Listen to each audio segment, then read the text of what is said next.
Shalom Bapak Ibu Saudara yang dikasihi Tuhan. Senang kita bertemu kembali. Kali ini Saudara, kita akan membahas Habakuk 3:16 sampai ayat yang ke-19. Namun sebelumnya mari kita datang kepada Tuhan. Bapa, kami datang kepada Engkau, membuka hati kami. Kami rindu firman-Mu, kami rindu suara-Mu, karena firman-Mu itulah Tuhan yang mengubahkan dan meneguhkan hidup kami. Pimpin kami semua yang mendengarkan, supaya Tuhan kami mendengar dengan sungguh-sungguh. Demikian juga menyerahkan hamba-Mu yang penuh dengan keterbatasan, kiranya Tuhan urapi dengan kuat kuasa Rohul Kudus-Mu. Terima kasih Tuhan, di dalam nama Yesus kami berdoa. Amin. Habakuk 3:16-19, demikian firman Tuhan. Ketika aku mendengarnya, gemetarlah hatiku, mendengar bunyinya, menggigillah bibirku. Tulang-tulangku seakan-akan kemasukan sengal, dan aku gemetar di tempat aku berdiri. Namun dengan tenang akan kunantikan hari kesusahan yang akan mendatangi bangsa yang bergerombolan menyerang kami. Sekalipun pohon ara tidak berbunga, pohon anggur tidak berbuah, hasil pohon zaitun mengecewakan. Sekalipun ladang-ladang tidak menghasilkan bahan makanan, kambing domba terhalau dari kurungan, dan tidak ada lembu sapi dalam kandang. Namun aku akan bersorak-sorak di dalam Tuhan, beria-ria di dalam Allah yang menyelamatkan aku. Allah, Tuhanku itu kekuatanku. Ia membuat kakiku seperti kaki rusa. Ia membiarkan aku berjejak di bukit-bukitku. Amin. Bapak Ibu Saudara, hari itu 14 Maret 2003. Itu adalah hari yang sangat membahagiakan bagi kami sekeluarga. Hari itu anak kedua kami lahir, Saudara. Bagi saya, itu adalah hari kelepasan, Saudara. Bagaimana tidak? Selama 9 bulan saya menjalani kehamilan yang sangat berat. Tidak seperti ibu-ibu yang lain, saudara, yang pusing mual di awal kehamilan. Saya enggak. Selama 9 bulan, saudara, saya mengalami bukan mual dan pusing biasa, tapi migrain. Bahkan, saudara, berkali-kali saya jatuh pingsan dan harus dirawat inap di rumah sakit. Bagi Pak Sahat, saudara, itu adalah hari pergumulan doanya dijawab Tuhan. Dia ingin saudara agar anak keduanya laki-laki dan puji Tuhan, Allah mendengar doanya. Saudara, Pak Sahat pun memberi nama Eleu Shalom, nama yang unik. Waktu saya tanya, saudara, artinya apa? Lalu Pak Sahat menjawab, saudara, artinya Allah yang baik, sumber damai sejahtera. Oh saudara, nama yang sangat indah. Kata orang, nama itu adalah doa. Saya aminkan, saudara. Namun, tidak seindah nama itu. Perjalanan kami dengan Shalom justru seperti bertolak belakang dengan arti nama itu, saudara. Di usia 4 bulan, tidak seperti bayi lain, saudara, yang menunjukkan pertambahan berat badan yang drastis. Shalom justru menunjukkan penurunan berat badan yang drastis. Dia lebih sering menangis daripada anteng, saudara. Tidak bisa tidur. Saya terpaksa malam-malam sepanjang malam menggendongnya agar dia bisa tidur. Saudara, sulit untuk dia makan, menyusui demikian juga. Bernafas tersengal-sengal. Dan sering sekali saudara Shalom terserang sakit, demam, batuk, dan diare. Saudara melihat keadaannya yang demikian, kami membawanya ke dokter. Bagaikan disambar petir, saudara, ketika dokter mengatakan bahwa anak kami itu, dia, saudara, memiliki kelainan jantung bawaan dan gak bisa diobati kecuali dioperasi, dan itu pun gak bisa di Semarang, harus di rumah sakit khusus jantung di Jakarta, saudara. Oh saudara, seolah langit runtuh, kami menangis di hadapan Tuhan. Bagaimana mungkin, saudara, kami bisa membayar biaya ratusan juta. Kami ini bukan pendeta besar, bukan siapa-siapa. Kami hanya calon hamba Tuhan yang masih sekolah di seminari. Saudara, kami membagi beban ini kepada teman, keluarga, dan rekan untuk ikut berdoa bersama dengan kami. Tapi saudara, jawaban Tuhan seolah memukul kami sampai kepada titik paling rendah. Waktu itu saudara, tepat di hari ulang tahun Shalom yang pertama. Wow, saudara, dia mengalami diare yang sedemikian parah. Lebih daripada 20 kali sudah dia buang air besar, saudara. Badannya panas tinggi dan dia dehidrasi dan mengalami kritis. Cepat-cepat kami larikan ke rumah sakit. Puji Tuhan, dia mendapat penanganan medis dan dia tertolong. Tapi saudara, kemudian dokter datang memberikan fakta yang sangat menyesakkan hati kami.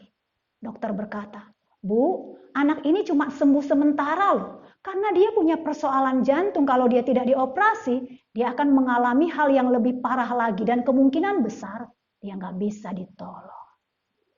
Oh saudara, saat itu sungguh-sungguh kami tersungkur di hadapan Tuhan dan berkata, "Mengapa Tuhan? Sampai berapa lama lagi?"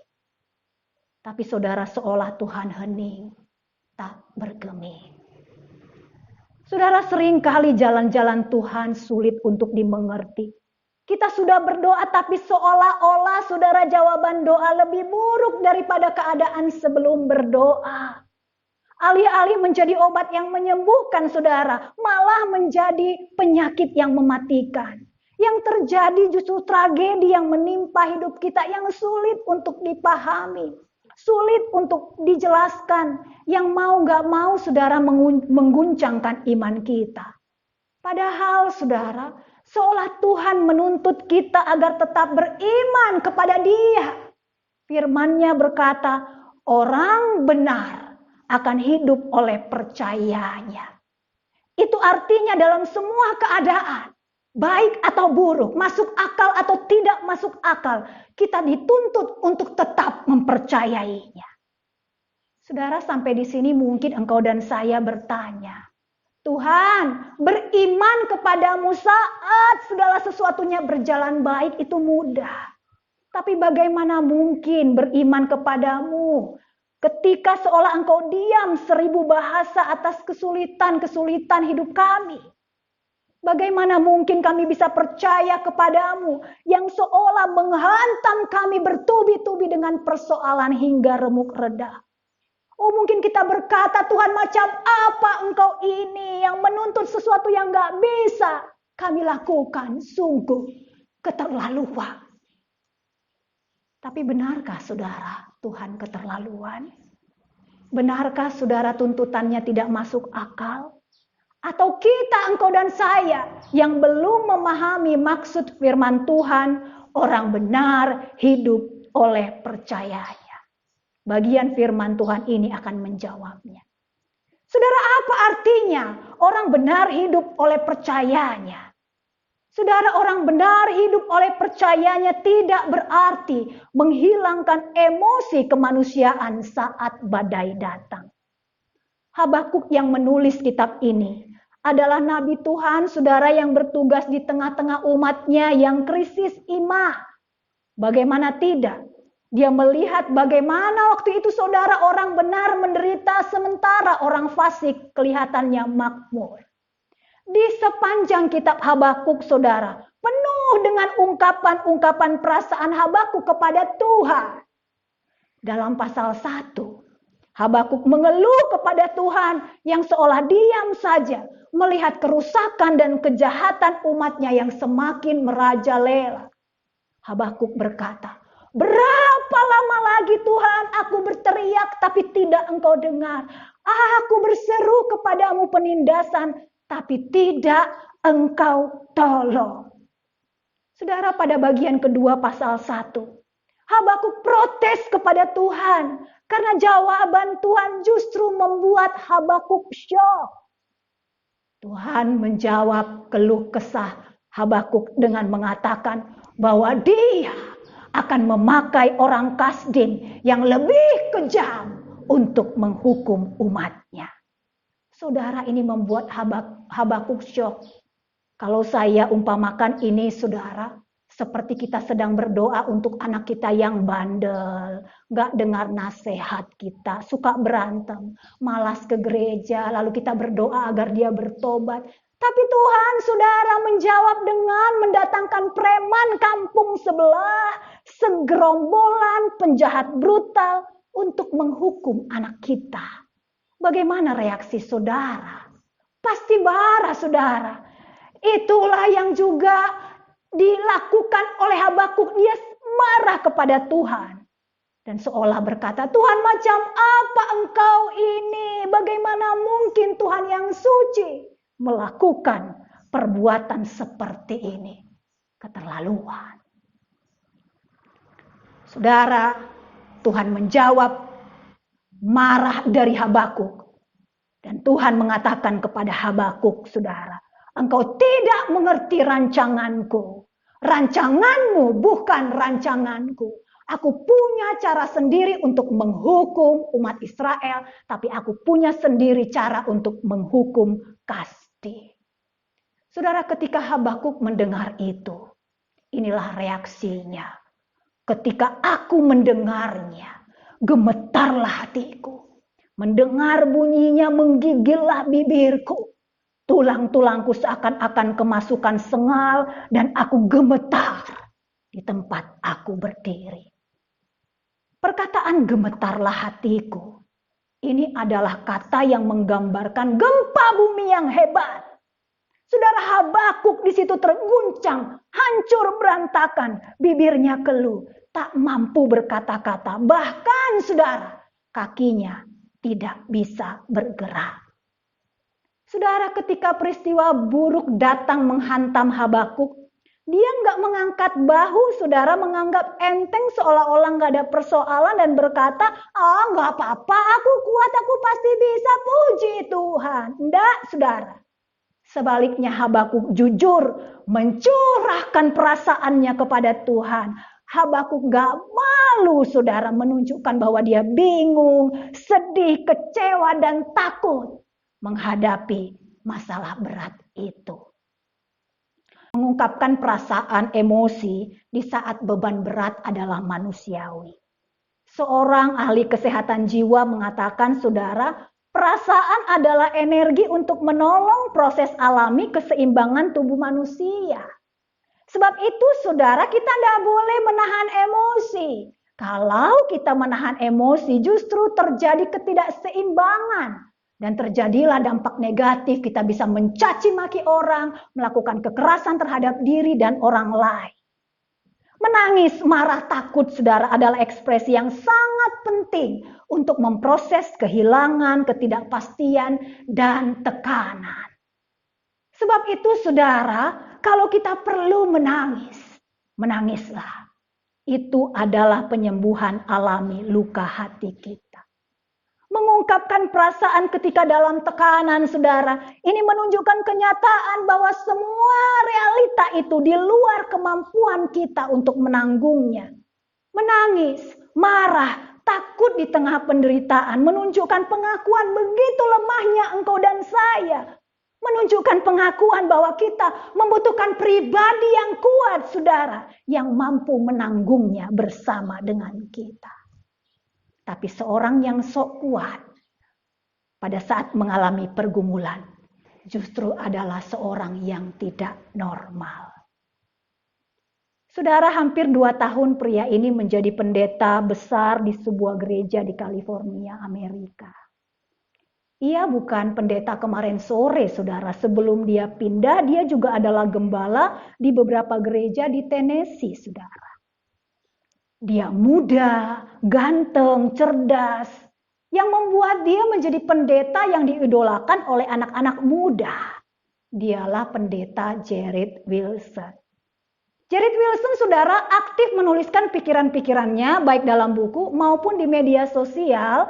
Tulisannya itu banyak menginspirasi anak muda di Amerika. Saudara, tidak ada seorang pun yang menyangka bahwa pendeta Jared Wilson menderita penyakit mental.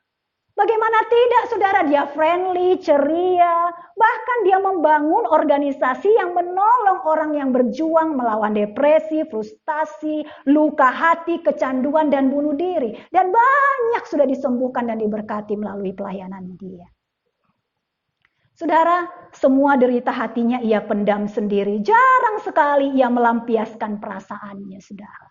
Kalaupun ada, itu hanya dalam bentuk tulisan yang absurd. Misalnya, saudara, dia tulis, mencintai Yesus, tidak selalu menyembuhkan pikiran untuk bunuh diri, mengasihi Yesus, tidak selalu menyembuhkan penyakit mental.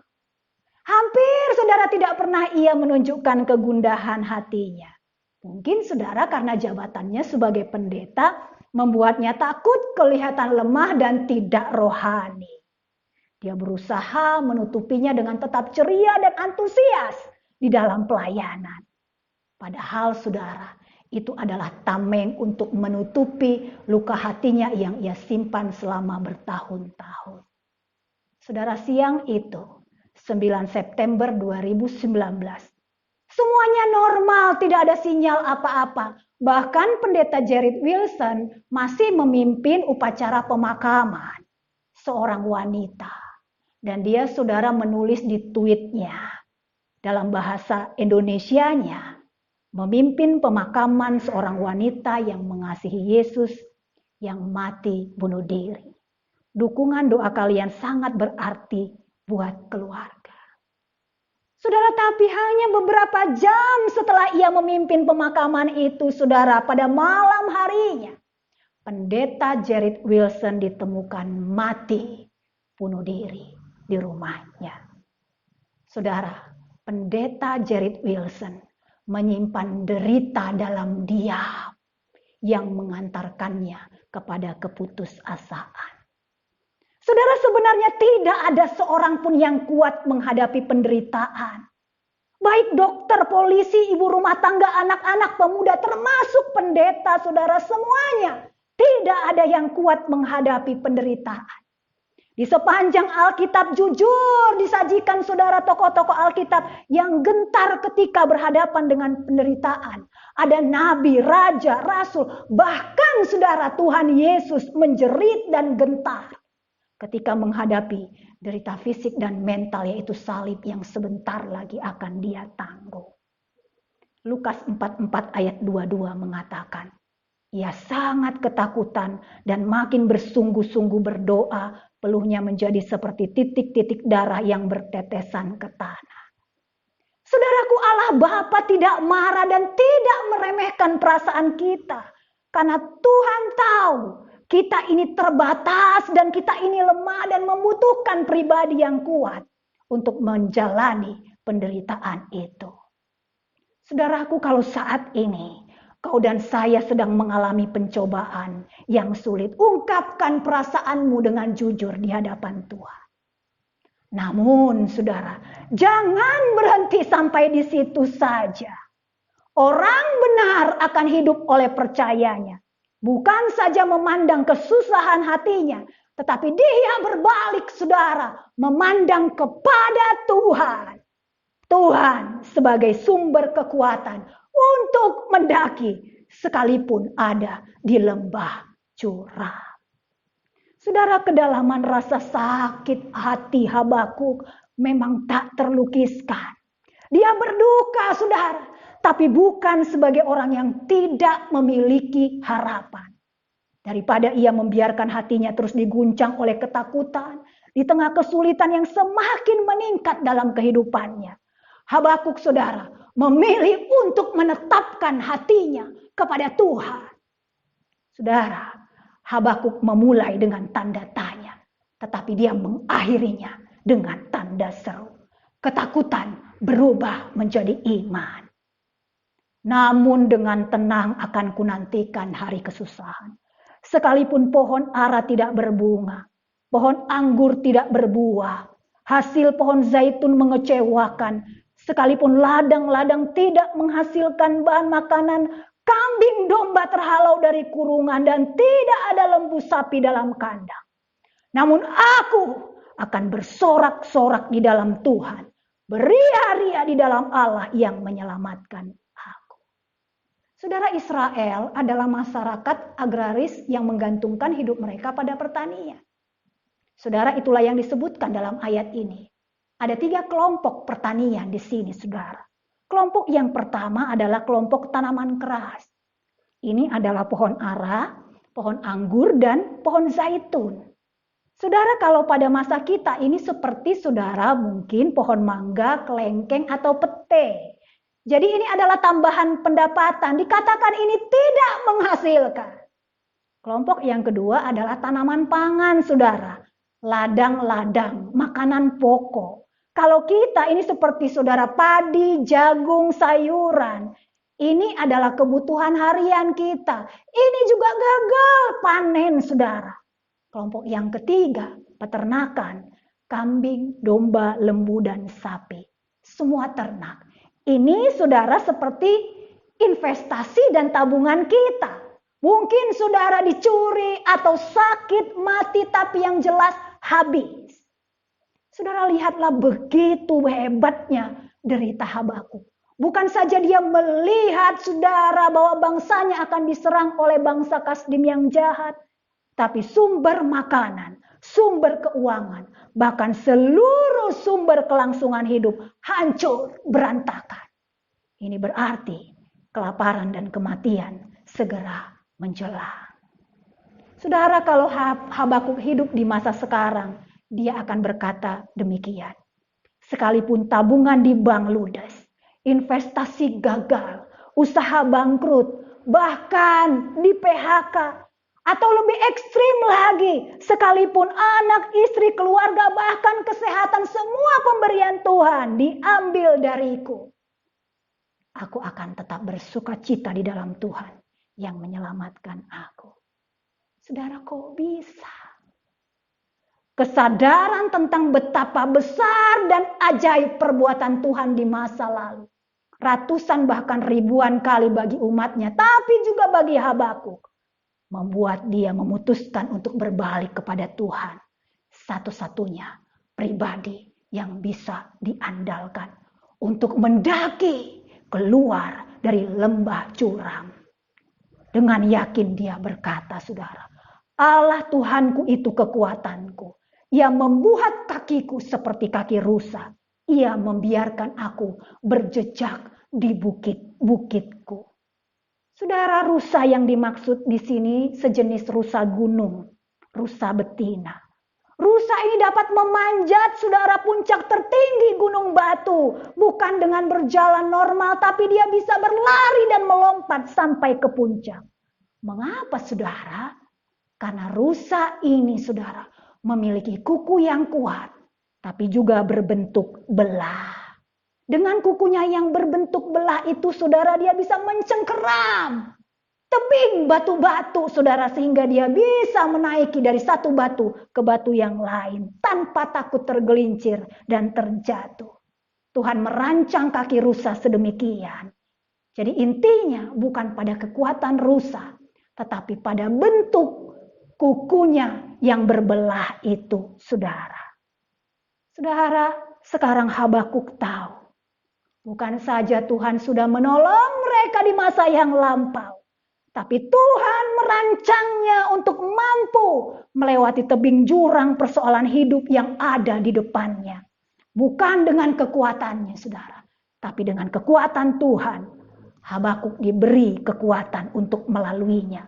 Mendaki ke tempat yang lebih tinggi untuk berpengalaman lebih dalam bersama dengan Tuhan. Saudara, bagi Habakuk, kalau Tuhan tidak mau melepaskan dari lembah curam, it's okay, tidak apa-apa. Kalau dia mau melepaskan, syukur. Tapi kalau tidak, it's okay. Sukacitanya tidak akan berkurang, karena Tuhan pasti memberi kekuatan baginya untuk melewatinya.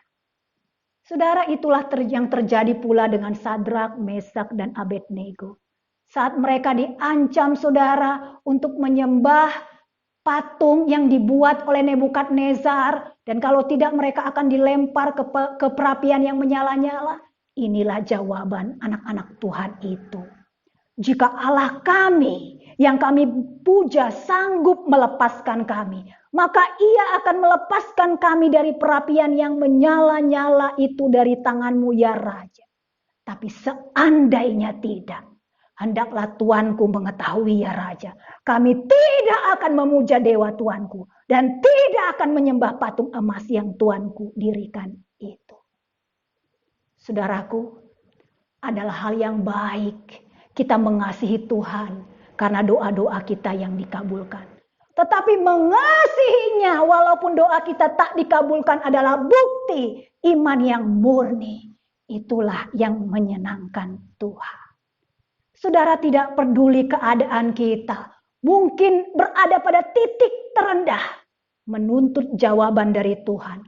Harus memuaskan nalar kita adalah ekspresi kesombongan. Menuntut jalan Tuhan harus sesuai dengan akal kita adalah cerminan hati yang tidak lurus. Ini mengungkapkan secara terang benderang bahwa sebenarnya kita tidak memiliki iman.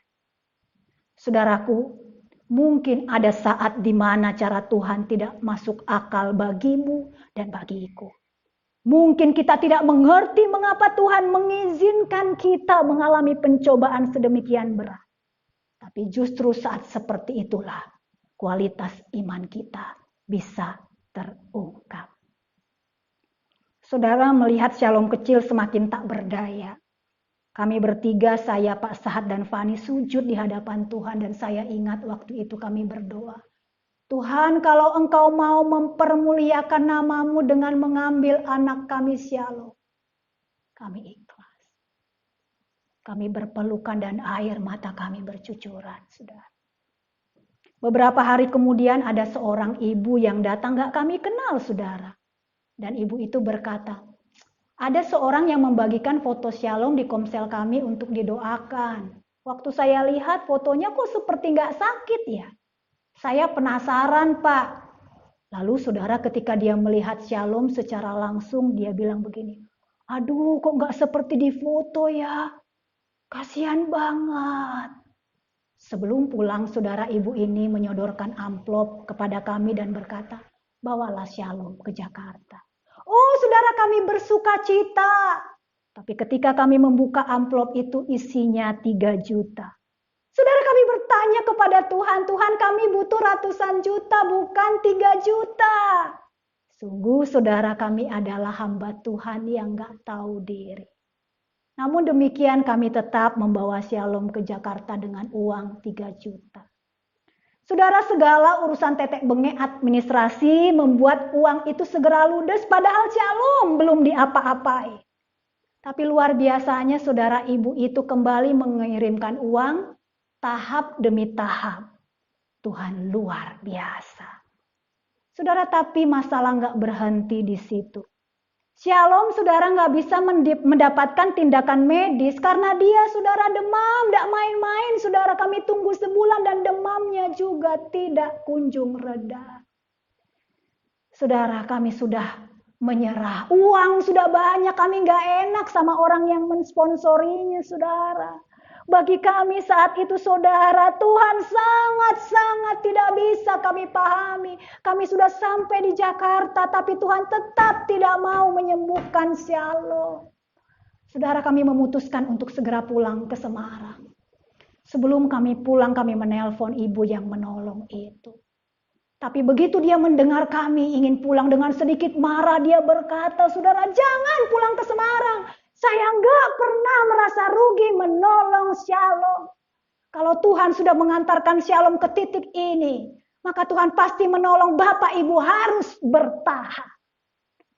Saudara, kami menangis sejadi-jadinya. Kami malu di hadapan Tuhan. Kami ini adalah hamba Tuhan yang kurang iman. Saudara, dalam perjuangan yang panjang setelah 2 bulan, Shalom bisa dioperasi. Dan oleh kemurahan Tuhan itu juga seminggu kemudian Shalom boleh pulang. Eleu Shalom. Tuhan yang baik, sumber damai sejahtera, sungguh menjadi pengalaman iman bagi kami. Saudara, setiap kali ada persoalan datang, saya sering melihat kepada anak saya Shalom dan kembali mengingat perbuatan tangan Tuhan yang besar dalam hidup kami. Saudara, jika persoalan sedang datang menghampirimu, saudara, engkau sedang mengalaminya, kehilangan kesehatan, kehilangan pekerjaan, kehilangan keluarga, hari-hari depan yang nampak gak pasti. Arahkan pandanganmu kepada Tuhan. Ingatlah perbuatan-perbuatannya di masa lampau dalam hidupmu ketika dia menolongmu. Bagaimana kebaikannya menolongmu untuk menyembuhkanmu, melepaskan engkau dari berbagai persoalan. Mungkin bisa membayar uang sekolah, uang kontrakan saudara. Melepaskan engkau berkali-kali dari sakit dan juga maut. Tapi lebih daripada semuanya itu saudara, ingatlah perbuatan ajaibnya yang terbesar, yang termulia saudara. Ia rela disalibkan untukmu dan untukku. Untuk memastikan engkau dan saya memperoleh kemenangan sejati. Kemenangan dari persoalan di dunia ini. Tapi juga kemenangan dari persoalan terbesar yaitu maut. Tuhan tidak hanya memberi kepada kita harapan besar. Dia memberi dan merancangkan engkau dan saya sanggup melalui apapun yang kita hadapi di dunia ini. Saudara, ketika Tuhan mengizinkan engkau dan saya mengalami masa-masa sulit, ingatlah, Tuhan Yesus saudara mengaruniakan bagimu dan bagiku kaki seperti kaki rusa. Dia merancangkan kita memiliki kekuatan untuk mendaki dari satu batu kesulitan menuju puncak gunung kemenangan. Bukan dengan kekuatan kita, tapi dengan kekuatan Tuhan. Saudara, ketika jejak tangan Tuhan nampak kabur dan buram dalam hidupmu, percayalah pada hatinya. Tidak apa-apa engkau dan saya memulai dengan tanda tanya, tapi pastikan akhiri dengan tanda seru. Katakan, Tuhan Yesuslah kekuatanku. Dia membuat kakiku seperti kaki rusa. Ia membuat dan membiarkan aku berjejak di bukit-bukitku. Saudaraku, datanglah kepada Tuhan Yesus. Dia pasti memampukanmu mengarungi perjuangan hidup ini. Amin. Mari kita berdoa. Terima kasih Tuhan Yesus. Untuk firman-Mu yang mengingatkan sekali lagi. Bahwa Tuhan Engkau merancangkan kami. Untuk sanggup menghadapi berbagai persoalan kehidupan yang semakin hari. Mungkin semakin membuat kami terpuruk. Bukan dengan kekuatan kami, tapi dengan kekuatan-Mu Tuhan Yesus. Biarkan kami terus memandang kepada-Mu dan menyatakan iman kami. Engkau pasti menolong kami. Beri kekuatan bagi kami untuk menghadapi perjuangan hidup ini. Terima kasih Tuhan Yesus untuk firman. Dalam nama Yesus kami berdoa. Amin.